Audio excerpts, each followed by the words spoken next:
These two tricks nearly tripled his ability to retire. So I was working with these people today, and if I sound a little bit congested, I'm just fighting off that little bit of a bugger that Trudeau gave me from when I was in Canada.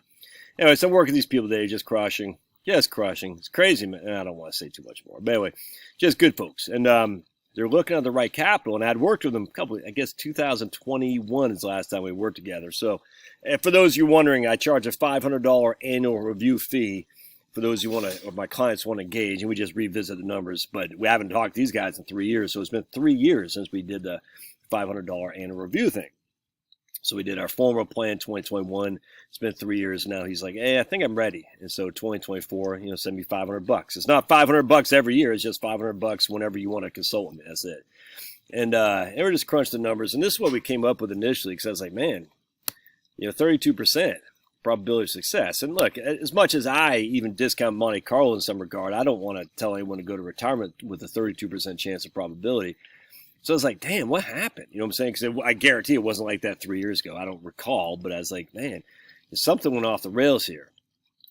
And, because I do my pre-plan, I look at the accounts, I look at what they got going on, and I saw, I was like, man, I was like, this isn't good. I mean, because I know he's wanting to retire. I said, if he's got a 32% probability of success, I said, something has gone off the rails. I said, where do we go wrong here? And I because we didn't have a market crash or anything like that. I saw a couple of things. I've been doing this a long time, my friends. And so I said, okay, let me backtrack. And so what happened is I said, look, when we got on the horn here, they're in a moderately aggressive portfolio, about 70-30. So that looks good. The portfolio got a couple $1 million. I said, that looks good. And then we go over to income. And their income shows him making about $2,800 a month for Social Security as full retirement age. And his wife about $1,950. Oh, good boy. Someone's taking a pee. By the way, for those of you guys, you got your ADHD. We're going to go look at another dog tonight. Yeah, I'm telling you. Oh, boy. Yeah, we saw him online. I should never look at these dogs online, so we're going to go look at another one tonight. Oh, boy.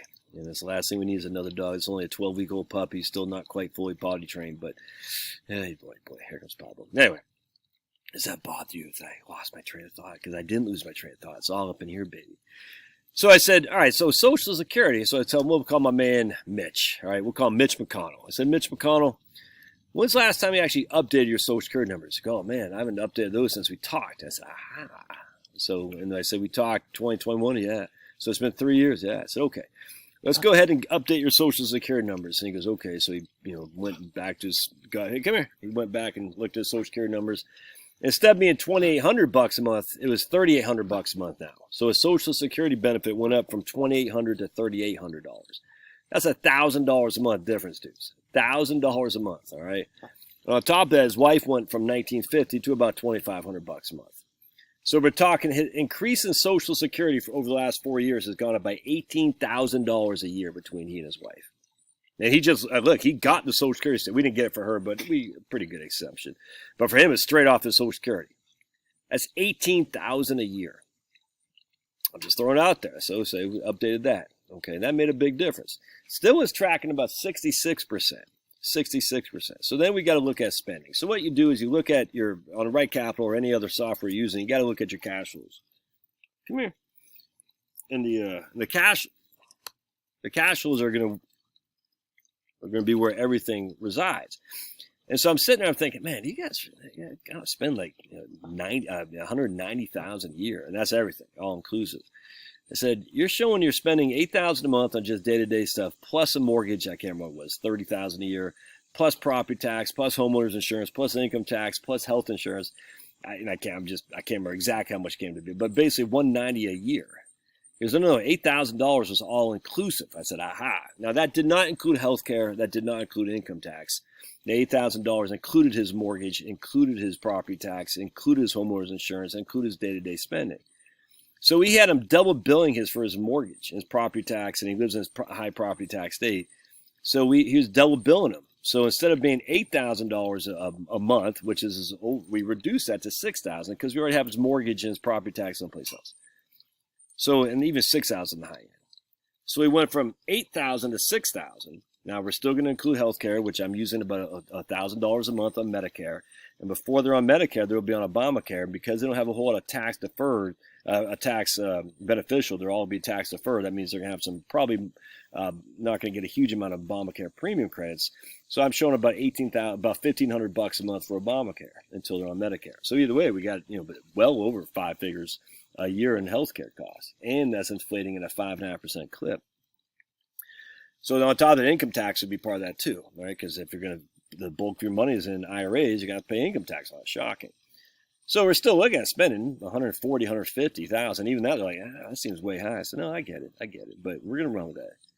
And went from right there. So let me show you what happened next. All right, check this out. You'll be like, damn, Josh, you're a miracle worker. I am. 32% to 83%. And now we're on the median that we're leaving. Again, median means 50% of the time we have more, 50% of the time we have less, is $909,000 to the kiddos. And that doesn't include property values. It doesn't include your firearms collection, your Babe Ruth rookie card on that. That's just your liquid assets, your investable assets. So now we got 83% probability, which is fine. 85% is a sweet spot. 83 is fine. Went from 9 to 9. Just those two things. Just those two things. In fact, if we had him taking Social Security at 70, which we talked about, he went from 83 to 87. And the reason to take Social Security early for later for him is because his wife is probably going to survive him by a number of years, and she had a lower benefit, so he should probably take it later for sure, and then live off their IRAs while they're allowing Social Security to defer. But he's not. We don't need to make that decision here today. That's it, man. So just two basic scenarios: reduction, a more realistic base of your expenses, plus increasing your Social Security because your Social Security has been gone up over the last 3 to 4 years. And I'm still only using a 2.4% COLA on Social Security anyway. And just like that.